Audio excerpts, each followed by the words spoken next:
It is 11/1/2025.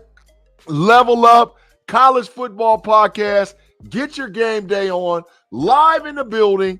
Y'all, we normally don't do a Saturday live, but you know what it is. My girls, Theresa-B and Sarah C, couldn't be with me this morning, but they gave me their picks. They told me what was going on. And moving forward, you're going to see a lot of live shows on Saturday concerning college football because we've reached that season. Ladies and gentlemen, it is November 1st of 2025. We officially are T-minus 72 hours before we have our inaugural first college football playoff poll, which really counts for everything because the AP and the coaches poll and all that other stuff is big trash, so it don't matter. And we got a great slate of games this weekend concerning college football. 72 hours, things change across the board. And I think a lot of college football teams got to make their statement this weekend concerning what's going to happen concerning with their team moving forward for the college football playoff. Hey, but before I even get to the slate of the games, I just want to thank everybody for being in here early in the morning. I know it's an early show. I know we do what we do early, but we appreciate it because we want to make sure you get your game day on today before you even start watching College Game Day and all those other things. So you got a little information because some of y'all might bet, some of y'all might do some other stuff. Some of y'all might just want to just get your pride on and say, hey, my team whooped another team. So we live in the building this morning. And if you haven't, liked and subscribed to the Know-It-Alls podcast channel where you can find the Level Up College Football Podcast. Get your game day on Saturday. All the other great shows and great content that comes on the Know-It-Alls podcast channel. Make sure you subscribe, share with a friend, and let them know we talk a little bit of college football over here live in the building. I want to say what's cracking to all the people early in the morning. Man, I appreciate y'all getting up with me. Jay Steed, Stiller Lee, Jaime Carlo, what's going on, man? Yeah, Jaime, you're absolutely correct. YouTube is being diabolical. So I got to get used to the ESPN app to watch them today. Hey, listen, that is my first little subject I'm going to talk about even before we talk about the lineup of the games, who we pick, because I got the ladies' picks, I got my picks, and we're going to talk some information concerning that. But I got to talk a little bit about this whole thing between YouTube TV and between the big dog ESPN. Now, really what's happening is it's Disney versus Google. Google owns YouTube TV. Disney owns all the ESPN, ABC networks. So what has happened is they've been trying to work on a tentative agreement, well, for at least the past year, concerning the merger of when Hulu, ESPN, and Disney all went to one thing. And then okay, we're one network. And then YouTube TV wanted to include them in this process. And then they're like, okay, what can we do to work this out and work it through? Well, what has happened is they wasn't able to reach a tentative agreement. So therefore, everything associated and affiliated with ABC, with ESPN, with the SEC network, anything that's tied to that cannot be broadcasted no more on YouTube. So that's going to mess a lot of people up concerning where they're at and how they watch the game. Because, you know, most people go to the YouTube TV, put on 4 screens, be able to watch all the conference or the teams that they like. And it ain't happening this weekend. And in my opinion, and I've had this conversation with Mod and some other cats off stage, I think it's going to be a minute because it's big bank takes little bank. Now, where it causes a problem is that a lot of people's local provider concerning how they watch the games is through YouTube. And so because they don't have that availability, now where do I go get any game that's associated with ABC, any game that's associated with ESPN, and any game that's associated with the SEC network? That's a conundrum because now you don't have teams who's supposed to be the big dog, the big SEC conference. You can't watch them anywhere associated with YouTube. Absolutely. Stiller Lee said, once I saw how low the ratings dropped, somebody gonna blink and somebody gonna bring it back. I hope, Stiller Lee, I hope so, bro. But I think this is a long-term conundrum concerning how it's going to work out. Because a lot of people, really, to be honest, are flat out pissed. People are not feeling the fact that their local or SEC teams will not be broadcasted on national television. Now, if you want to watch a Fox game, big noon kickoff, if you want to watch a CBS affiliated game, Even if you want to watch a game on NBC and Peacock, you can get some of that stuff on YouTube TV. But moving forward, SEC, nah. And believe me, and I'm with you still, Lee. It might affect the pockets, the overall pockets. But what it's going to affect is how teams view, how people view, where do they actually line up. And this is going to have a direct effect on those rankings come Tuesday night on November 4th, man. A direct effect on it. So, YouTube TV, I help you work it out with ESPN and ABC and the big dog. Because it's not, regardless of what your affiliation is, but what conference and whatever, it's not fair that you're not giving people an opportunity to see what they paid for to make sure that they keep supporting their favorite teams, man. And I know it's a multi-billion-dollar business, but we got to work something out, man. Facts still, Lee. This is going to hurt the SEC bad. It is, because you're not going to be able to see them right before the initial college football kickoff ratings that matters to everything.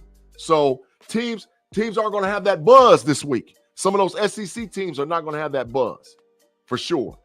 Last subject before I get to the countdown of the games. We have 9 Power 5 schools that do not have coaches. This list includes LSU, includes Florida, it includes Virginia Tech, it includes major universities that don't have a coach. Accuse UCLA. They don't have a coach, right? This is the season that you're going to see teams not go. Penn State don't even have a coach. But you're going to see where universities are not messing around anymore concerning coaches. We've been saying that all along on the Level Up College Football podcast. And that coaches are going to be removed because they want to win. But the issue is, how do you go in and find another coach? Because right now you got diabolical stuff happening. Down in LSU, the governor of LSU has said that they're going to take over the search for the new head coach of LSU because LSU doesn't have an athletic director. So they fired the athletic director at the same time they got rid of Brian Kelly. So the landscape of how college football works is changing right in front of our eyes. And I'm telling you, at these major universities, teams don't want to mess around no more. Teams don't want to mess around no more. They want to win. They want to get back to dominance. They don't want to be a middle feeder because they see not only how it makes the university go into the limelight, they see how much money they can actually make concerning their university. And I'm telling y'all, this is not to be played with. Still, at least said, word is LSU might stay in state and plug Tulane's coach. I don't think that would be a smart idea for them. LSU, let's not forget, Still Elite, is a flagship program. LSU, just a hot second ago, was contending for national championships. Nah, Tulane coach can't do it. They got to go big game hunting. They got to go get a coach that can actually bring in these top-tier high recruits and actually submerges or merges with the culture. I think that's what's going to have to happen at Penn State. I know that's what's going to happen at LSU. I know that's going to have to happen what's going on in Florida. Gene Smith, yeah, it's early, Gene. We live in the building. College Football Level Up podcast, live to do the picks. I didn't have Theresa-B and Sarah C with me this morning, but I got their picks. And you're going to see us moving forward on Saturdays because you got to get your game day on for sure, man. But thank you and welcome to the podcast, man. All right, man. So the deal is this. State to state, college football. Where are we going to see next coaches picked off? We talk about it every week. I just think that a lot of these schools that have had success in the past is not going to mess around and get some mediocre coach into their system. They're going to go get a guy that can actually recruit, bring players in, and put them in position to win. Still, Elise says, funny thing, LSU and Southern fired their coaches in the same week. It's bad down in Baton Rouge. Hey, man, I already know. I lived right there in New Orleans, Louisiana for a few years, man, and I know the culture. I understand the culture, and they don't play, and they want to win. They want to win down there. So you got a lot of players running amok. They need to hire a coach as soon as possible. If not, you're going to see a lot of these kids decommit from their commitment with LSU and go elsewhere. And that's the big thing about these coaches. You can't take the chance and put yourself in position to fire a coach and then lose recruiting classes. Because right now, it's like sharks in the water for LSU, for any of these major programs that have lost their coach and decided to fire their coach. Sharks in the water, Penn State, sharks in the water for Virginia Tech. Sharks are in the water for UCLA because they're trying to get players to come over to their program because the other programs don't have any stability. So we're hoping to see some stuff change concerning it. And it's all about money. And that's going to be a actual topic that we're going to talk about concerning how money has directly affected the ability for teams to move forward concerning college football. And it's a big thing, man. NIL, we all know it, but the depth of the NIL is just unbelievable, man. Signetti to the NFL, I ain't mad at you. I don't think he's going to go. They gave him a major extension over there in Indiana. Hell, it was NFL money. So I think he got 8 years, $72 million, and X amount of it up front, and got whole power, just autonomous power for the Indiana program. And I think they're putting like $270 billion or $270 million into the athletic program to build them. So I don't think Signetti's going anywhere. I don't think he's going to the league. Somebody's going to have to come with some big bread, and it's going to have to be a perfect opportunity for him to move forward concerning the program from Indiana University. All right, y'all, we got our picks of the week. We got our games of the week. We're going to help y'all get y'all game day on this morning concerning talking about who's going to do what, how they going to do it today, the inaugural, last Saturday before the inaugural college football poll. We got a big game this morning. Vanderbilt heads to the University of Texas to take on the Longhorns. We got word late last night, Arch Manning is out of concussion protocol, will start today for the University of Texas. Vanderbilt comes in with a strong team led by Diego Pavia, the starting quarterback for Vanderbilt University. Man, I think we're going to get a burner over here. But the issue is going to come down to the coaching. The coaching. What coach can make adjustments fast enough to offset what the other team's going to try to do? I thought last week concerning the Texas team, we saw some ingenuity concerning Texas's offense. I think they got the ball out of Arch's hands fast. I think they got it into the hands of some of their playmakers, including Wingo, and you saw a difference. But the issue with the University of Texas is they have not been able to establish the run. Conversely, Vanderbilt University and Diego Pavia, they throw the ball, but they run the ball too. And Texas has been carried by their defense moving forward as far as the season's concerned. Yes, they're a two-loss team. Yes, they still have an opportunity to win a college football game. I mean, to make it to the college football playoff. It's a slim opportunity, but they have an opportunity. But man, Vanderbilt's defense, Vanderbilt's offense, going into where you know where Texas defense is, and you still got this big question mark concerning Arch Manning. Now, let's not get it twisted. The University of Texas in Austin, as far as their field is concerned, they definitely have a home field advantage. Vanderbilt, it's a big for the moment. Vanderbilt's currently a top 10 ranked team. Can Texas salvage their season? What I'm hearing from my ladies, the two ladies that get on with me on the podcast, we got a split vote. We got Sarah C saying, Vandy with the dub. You got Theresa-B saying, nah, it's going to be Texas. So I'm the deciding vote concerning this week's game and how it's going to go. I don't know, man. I don't know. I'm just stuck in the middle. You know, you got one vote on one side, one vote on the other. Reginald Rivers, what's crack-a-lackin', bro? Good to see you, man. Reggie, I'm talking about Vanderbilt right now too, bro. Listen, I think Texas needs this game more than Vanderbilt. Vanderbilt is a feel-good story. Vanderbilt is definitely improving their football program. Vanderbilt is definitely putting themselves in the position to where in the future, moving forward, they're no longer a bottom feeder concerning the SEC. They have definitely moved to the middle of the pack, maybe into the top 4 or 5.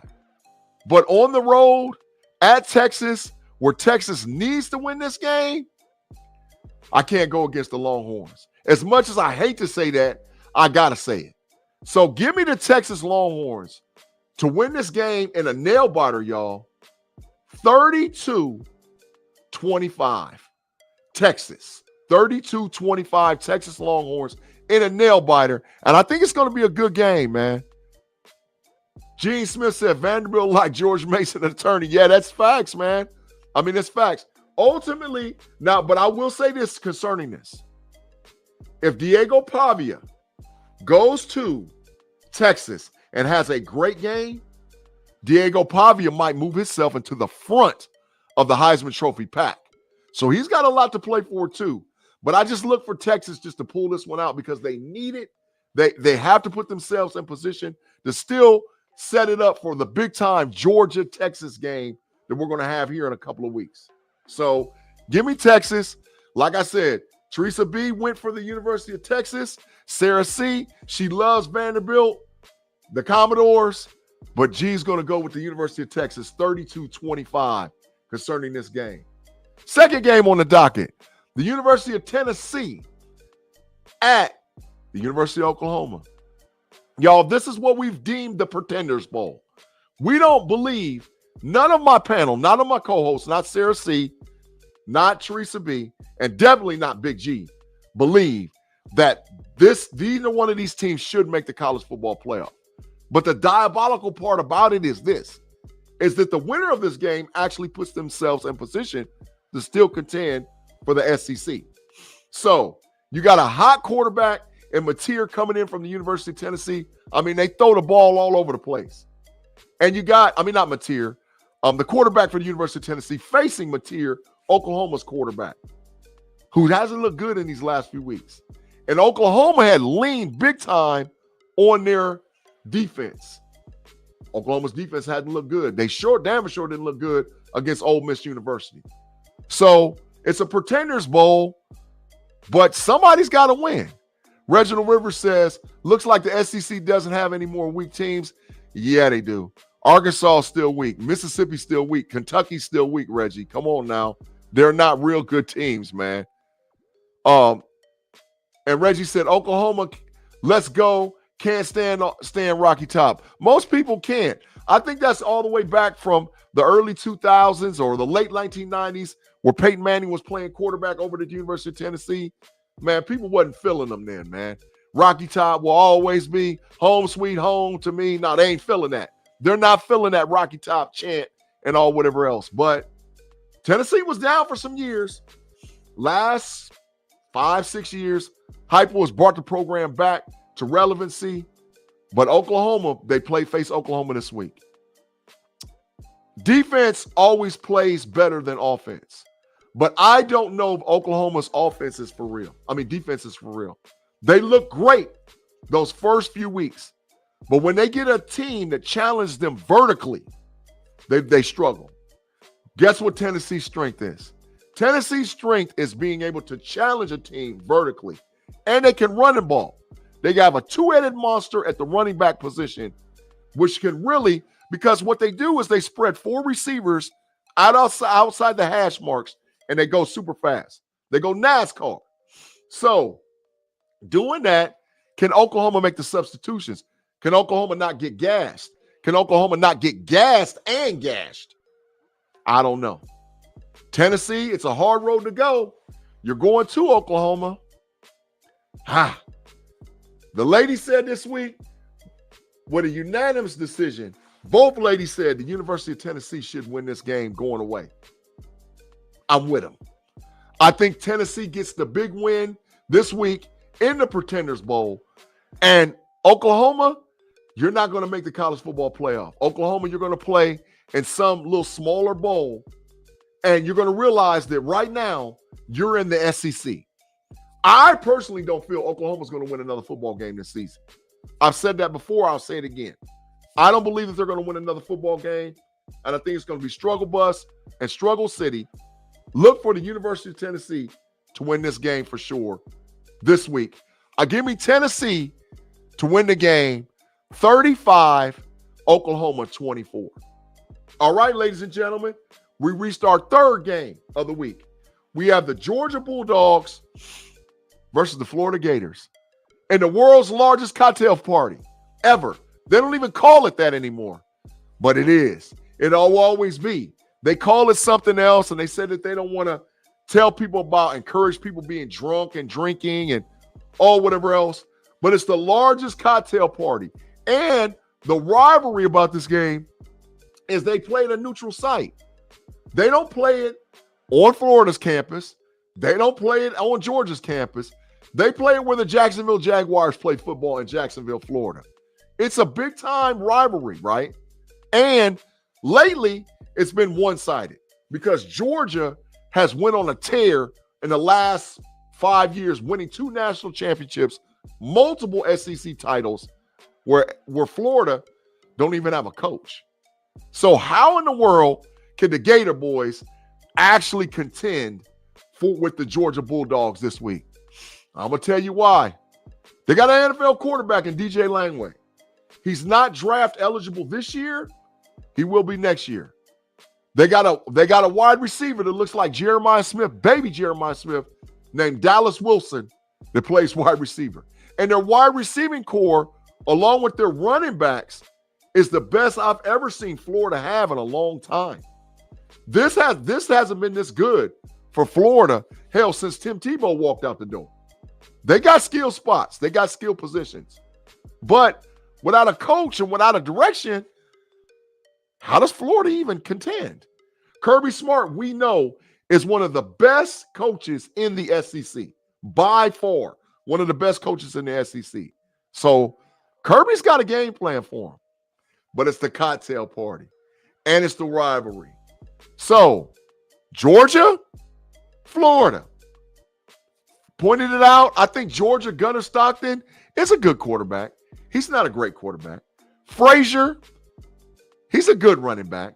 He's not a great running back. And the big thing about the Bulldogs now is that in the past where you had all these names that you could identify the players because they went on to the NFL, hell, look at what's been drafted out of Georgia from 2021 to date. If you go to NFL roster, you're going to find a Georgia Bulldog somewhere. But they're still loaded. They're still actually loaded with NFL talent. They're just people that we don't know or we don't know a lot about, right? Jaime said they played Jackson's book because it's the closest to Florida-Georgia line. Yeah, they do play in Jacksonville because it's the closest, closest professional or place that can hold the world's largest cocktail party. Absolutely, they play there. But that's when they've done it forever because that's the tradition between the Georgia Bulldogs and the Florida Gators. So, yeah. Jaime cleaned it up. He had an error. He said, yeah, they play in Florida and Jacksonville because it's the closest to the Florida-Georgia line. Absolutely. And it's not a home field advantage for either team. Listen, I've watched this rivalry since I was a kid. This is a big-time game. Sarah C. and Theresa-B said, belt to ass. They said that this week, this is a total beatdown and that Georgia's going to run away with it. I ain't mad at them for saying it, but it's the cocktail party. So because it's the cocktail party, I just don't know. I think it's going to be closer than what most people think, but I still like the Georgia Bulldogs to win the game. Give me Georgia to win this game 28-17, Georgia Bulldogs. I don't think it's going to be a blowout. I don't think it's going to be just a BTA, but I do think that Georgia has still enough NFL talent. But I'm telling you, if you haven't had an opportunity to see Dallas Wilson and you haven't had an opportunity to see DJ Langway, this is an actual game that you would want to go in and watch because those are 2 future NFL superstars. DJ Langway and Dallas Wilson are special. And just because of that, I think they'll hang for a little while with the University of Georgia, but ultimately they're going to prevail in this game. All right, y'all, we're to game 4. We pivot out of the SEC and we pivot to the Big Ten. The game was supposed to have been the game of the year in the Big Ten coming into this weekend. But all hell's done broke loose up there in Happy Valley. James Franklin, exit stage left. Penn State, a program in shambles. Drew Aller, shut down, no longer going to play this season at Penn State University. Might not play another down at Penn State, might not play another down collegiately. We'll see if he hits the transfer portal and goes somewhere else, or we'll see what he does concerning his NFL future. But this was supposed to be the game. This was supposed to be the year that Penn State was going to contend for the college football championship. It's not happening. Penn State limps in to Columbus, Ohio to take on the Ohio State Buckeyes, the current number one ranked team in the country. Y'all, this is the deal, though. Go and look it up. Last 10 matchups between Penn State and Ohio State, no game has been won by more than 13 points. It's always close.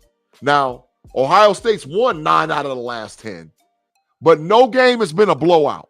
No game has just been where Penn State or Ohio State pulled away from each other. And actually, most of those games were won in the fourth quarter, right? Gavin Anthony says James Franklin did not even make it to the Franklin country. That's big facts. He didn't, Gavin. That's for real, right? He didn't make it to Franklin County for sure, which is Columbus, Ohio. Gene Smith said, not even a talking point, the Ohio. Yeah, I mean, we know it is, but it's Penn State, Ohio State. And like I said, out of the last 10 matchups, there ain't been no blowout. Hadn't been no blowout. Now, on the opposite side, because we talked a little bit about Penn State, the Ohio State University, they're currently ranked number one. There's a lot of disrespect concerning the Big Ten and what the Big Ten can actually do across the nation. You know, people are not saying Indiana's fake. People saying Oregon's fake. And they're saying Ohio State, they haven't played anybody. I don't know about all of that. And I think the Ohio State University is actually a team that's set to possibly contend and win 2 national championships in a row.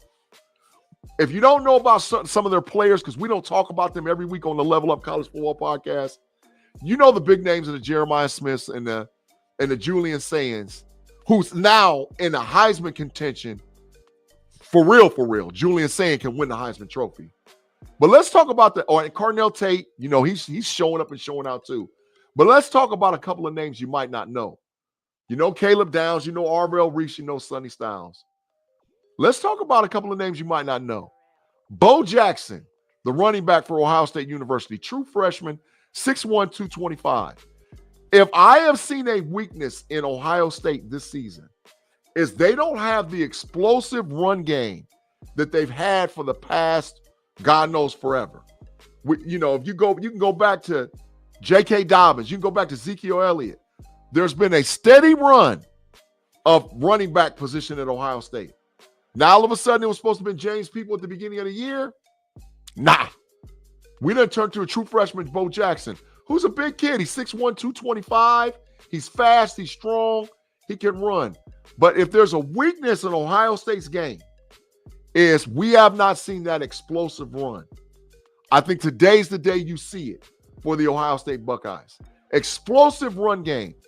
I'm looking for Peoples to get 110, 120, 130 yards rushing, possibly 2 and 3 touchdowns. Big game needs to happen. I know we got the weapons on the outside. I know we got Julian Saying, and we got these explosive wide receivers. But we need to see running game for the Ohio State University for them to not to have any weaknesses. And on the eve of the inaugural college football playoff poll, yeah, you got to show some dominance in this week. I'm saying this is the BTA game of the week. I'm saying Ohio State and Penn State hadn't played a close game in 10 years. And it has played close games for 10 years. But they're going to have a blowout game today. Give me Ohio State to beat Penn State 44-17. I think Ohio State clearly shows the nation that they're the dominant team in college football and deservedly so need to be the number 1 overall seed. And until Penn State is able to establish a coach, they're not going to be a contender. Now, last point, I'm hearing that Brian Hertline is talking to them. and then possibility he becomes the coach of Penn State. That would be unbelievable. Brian Hartline to become the head coach of Penn State. I hope he don't go. I know they got Jim Knowles over there, and I know Jim Knowles don't like the Ohio State program because how it was done, and Coach Knowles wants to get a revenge factor against him, but you ain't got the horses today, bro. We'll see you at noon, big noon kickoff, Ohio State, Penn State. Look for Ohio State to punish Penn State University moving forward and have a big game and secure their spot at the number 1 overall pick. Last game, number 1 overall team, not pick, number 1 overall team. Last game, University of Cincinnati at Utah. Ladies and gentlemen, the University of Cincinnati is a squad. They are a squad. Let me say this first. The Big 12 doesn't get the respect that they should get concerning college football, in my opinion. In my opinion, for whatever reason, the Big 12 doesn't get the same amount of respect. Currently, they have 5 teams ranked in the AP as top 25. Currently, they have no team in the top 10. But the Big 12 is full of quality football. Quality football is in the Big 12. I like Texas Tech. I like the University of Cincinnati. I like BYU. I like Utah. I like some of these teams down there. Now, Arizona State has lost their quarterback for the season. So Arizona State's going to fall back, right? We thought Iowa State was something. Nah. Kansas State's not nothing. But there's still good teams in that conference, right? So it's a big-time game. It's a feature game this week. Man, Gene Smith and Gavin is going back at it. Gavin saying, give me UC. Gene Smith saying, give me Utah. Let's point out the facts. Utah has one of the best defenses in college football. Utah struggles offensively. Utah's got a very small quarterback in stature. He's a dual threat, but he can't push the ball necessarily vertically. Cincinnati, on the other hand, quarterback is lighting it up right now. I think the kid's got like 2,000 yards passing, 19 or 20 touchdowns, maybe a couple of picks, and they can run the ball, including a dual running back set from transfer from Ohio State University, Evan Pryor, who's got like 587 yards rushing, I think, on the season, and can go for a G. Cincinnati's got some defense. Over the past, we know that they've had players go into the NFL. I think they have more NFL talent this year than they've had in a while. And that includes the team that just went to the former BCS playoffs several years ago and represented. They had a lot of talent on that team. But this team's, I think, is a little bit more talented. I know that Cincinnati has a loss. I know Utah's got a loss. And I think this game and the winner of this game puts themselves in position to actually be there for the Big 12 championship and might move up in that top 15 in the college football rankings, because you know when the rankings come out, they got to move you up according to. So it goes first one in, second one in according to the conference, and then they shuffle you around. So this is a big game. Big time game. Cincinnati travels from Cincinnati to Utah, so it's never good for a team going from the east to the west. The ladies are split on it. No, the ladies got, both of them have Cincinnati. And let me just say for clarity, Theresa-B is a University of Cincinnati graduate, so there was no way in God's green earth she was going to pick against her team. So I'm from Ohio. I'm not a closet Cincinnati person. I really don't care that much about them. But I think that Cincinnati gets a big win today. Give me the University of Cincinnati to put themselves in position to be in the Big 12 championship game coming up here soon. Give me Cincinnati to win this game 28-21. University of Cincinnati. Gene Smith says maybe the Cincy guy going to Cleveland as a Flacco repo. Maybe. Cincinnati's quarterback's a really good quarterback. I mean, I'm telling you, this kid's going to play in the NFL. I'm not saying he's a first-round draft pick, but he's going to play in the league. We've covered our 5 games. Every week you're going to get who we like, who we feel will win, who won't win. Some weeks we'll do 5, some weeks we'll do 6, some weeks we even do 8. But right now, we covered 5. Last point before I get off the podcast for the Level Up College Football Podcast, get your game day on. Y'all, we got an issue in college football. Who's the best quarterback? Going into the season, we heard all kind of stuff. We heard Drew Aller. We heard Nussmeier. We heard Kay Klubnik. We heard Lenore Sellers. Who's the best freaking quarterback? I don't know right now. And to be honest, I don't know if we got a first-round NFL draft pick at quarterback. Now, we know that there's going to be a quarterback picked in the first round. We know that because it's the NFL draft and teams are quarterback needy.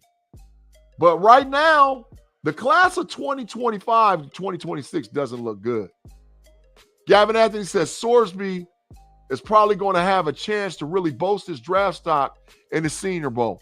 Sorsby, for you guys that don't know, is the quarterback for the University of Cincinnati. He absolutely will. Hell, if they make the college football playoff, Gavin, he's going to have an opportunity to boost his stock. And Sorsby's a good quarterback. He's a good quarterback. Gene Smith says, UC was the first letter I got in high school my sophomore year. Okay, yeah, facts, bro. I feel it. Jaime said that. Said UC was the first letter I got in high school my sophomore year. Facts, I got it. Gene Smith says, money changes the game. Give me a guy that doesn't take money to switch teams. I'm not mad at you, man. And you know that's how the portal works. Guys switch to go all over the country. Levin and Beck, I like. Reginald Rivers. No. Well, Levin is out for the season. Arizona State University's starting quarterback, Levitt, is gone for the season. He's not going to play another down. And Carson Beck, we thought he was playing good until he threw 4 freaking picks against Louisville and looked like the same old Carson Beck you had last year at the end of the season, which is topping out probably at a 3rd-round draft pick. I don't know. I'm hearing that Mendoza might be the best quarterback in the country out of University of Indiana, but he's more of the old school. He's not mobile. He doesn't have that dual threat ability, right? So, man, I don't know. Gavin said, I actually think the Senior Bowl is going to be huge for this upcoming class. It probably will be, Gavin, because we haven't had anybody separate themselves. I mean, right now, if the Heisman Trophy was handed out, who do you go with? Normally, the Heisman Trophy is a quarterback award. Sometimes you get guys like Travis Hunter who have special seasons. Sometimes you get a running back that gets it. But normally, it's a quarterback award. Man, I would struggle with naming 3 quarterbacks that's really ready that should be Heisman Trophy eligible. Diego Pavia? Maybe King down at Georgia Tech? These guys are not NFL draft picks, right? Julian saying he's a freshman. Mendoza? I mean, who's going to win the award, right? So, Gavin, you're right, especially for the quarterbacks. Facts. Good morning, Afton. Welcome to Get Your Game Day On, girl. Great to see you this morning, right? So, my question is to the chat, how many first-round draft picks do you think will be quarterbacks in the upcoming 2026 draft? How many quarterbacks do you think will go in the first round? As of today, I'm going to say, well, let's set it like this. The over-under is 3. Is it over 3 or under 3? I want to see what the live chat says. After it says 1. Maybe. Hey, I'm feeling you. Gavin says 2. Reverend Richard says 3. Right? I don't know. I don't know how many quarterbacks is going to go. After it's taking the under. I get it, y'all. This is the quarterback class is not good. So if that's the case, do we have an actual chance for a non-quarterback to win the Heisman Trophy? I'm going to tell you who I like to win the Heisman Trophy. He's on a 2-loss team. Excuse me for coughing. Love the running back out of Notre Dame University. He's a great running back. He's probably top 2 or 3 non-quarterback in college football. but he's on a 2-loss team. So, don't know. I just don't know who's going to win the Heisman Trophy. And then that means that you don't have a great player. I'm hearing some people talk about Ty Simpson, Alabama's quarterback, and he might be able to put himself in position. But I don't know. Abden said, as of last year, we thought this class would be so much better than last year's. That's facts. Gene Smith says, I see more of O-line guys going in the first round. I do see it, Gene. Absolutely, I do. Gavin said, after a year, even 2025 has projected to be better until the game started. That's facts. Jaime Carlos says, over 3 quarterbacks will go in the first round. Jaime, I want to know who your 3 are. And if you guys have your picks, Jaime said 5. If you have guys who you know for sure is going to be first-round NFL draft picks from college football, call them out because I don't see it. I don't see it. I think it's going to be a great draft class, but I don't see it. Last question. Last statement. I want to know the live chat's top 5 for college football after the poll comes out on Tuesday. Based on what's going to happen this weekend, 1, 2, 3, 4, 5. Who you got? Top 5. I'm going to tell you my top 5, I believe, right now. Number 1 will be Ohio State University. Number 2 will be Indiana University. Number 3 will be the Georgia Bulldogs. Number 4 will be the University of Alabama. And number 5 will be the University of Oregon. I think the Big Ten will have 5 teams ranked in the top 5 when the inaugural college football poll comes out on the 4th. I think the SEC could have maybe 3 teams in the top 5 and the top 10, but 3 at max. Texas A&M University, I think that they're going to slight them a little bit. They could possibly put them in front of Georgia and Alabama, but we'll see.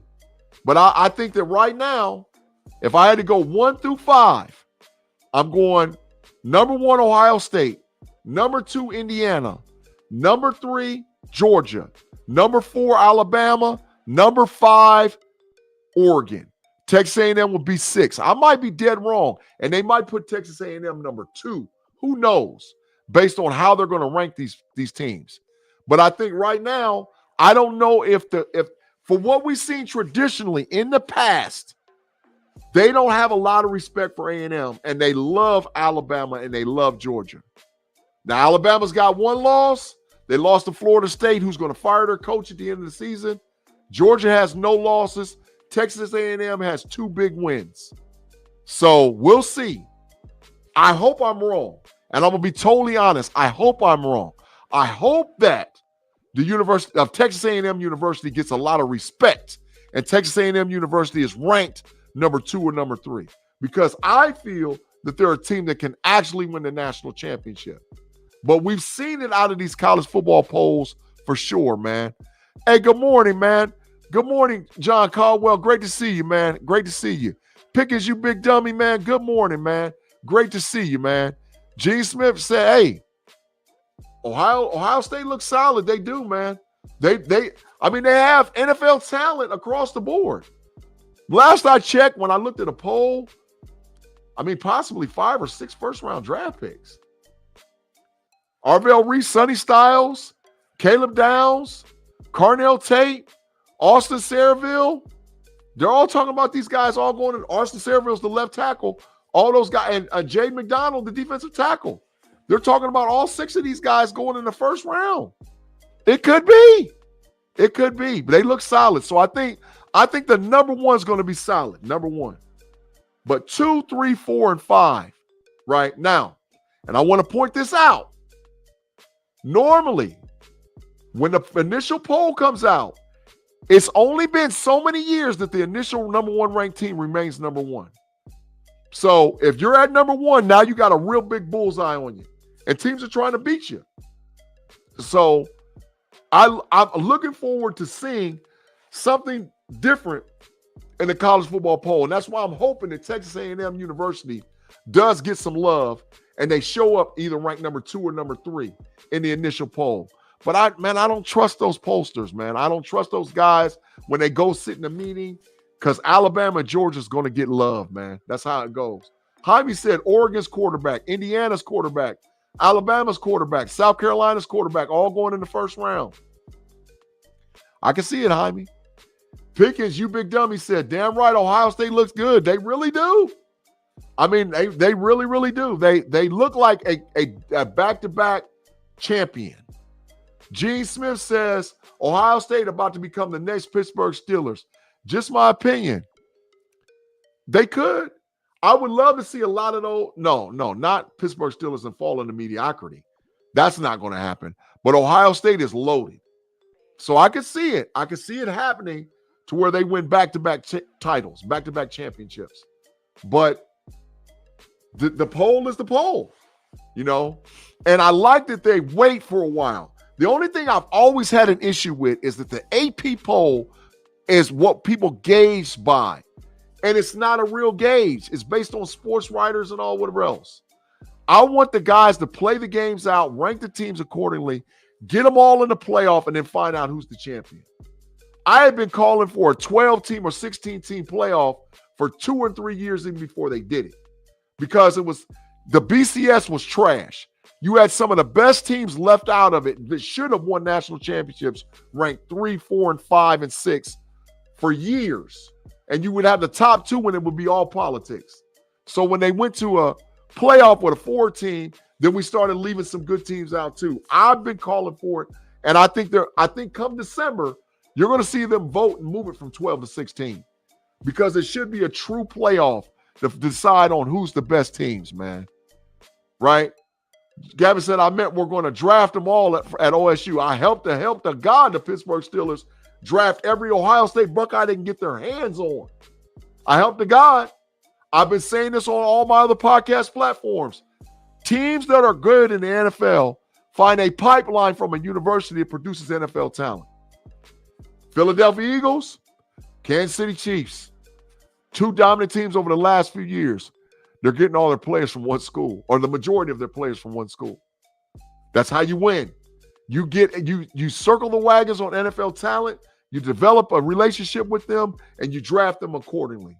Ohio State is filled up with NFL talent. So if an NFL team wants to be good, they need to make sure they circle the wagons around a certain team. And this year, it is definitely these Ohio State Buckeyes. Y'all, listen, thanks for rocking with me live on Get Your Game Day on Saturday. We will be here every Saturday talking about college football, picking the games. Next week, I'm going to have my crew, Sarah-C and Theresa-B, with me. If you have not liked and subscribed and or follow the podcast channel, make sure you like and subscribe to the Know It Alls podcast channel. You're here with us now. We appreciate you rocking with us every week. Man, listen, as for me, Big G, my girl Sarah-C, and my girl Theresa-B, we love college football. We love to talk to you every week concerning college football. Make sure you check us out Mondays live at 6 o'clock p.m. for the Level Up College Football Podcast, and come back every Saturday for the live show of Get Your Game Day on. We'll holler at y'all next week. Y'all have a great weekend. Enjoy your college football Saturday. Have a good one. Peace.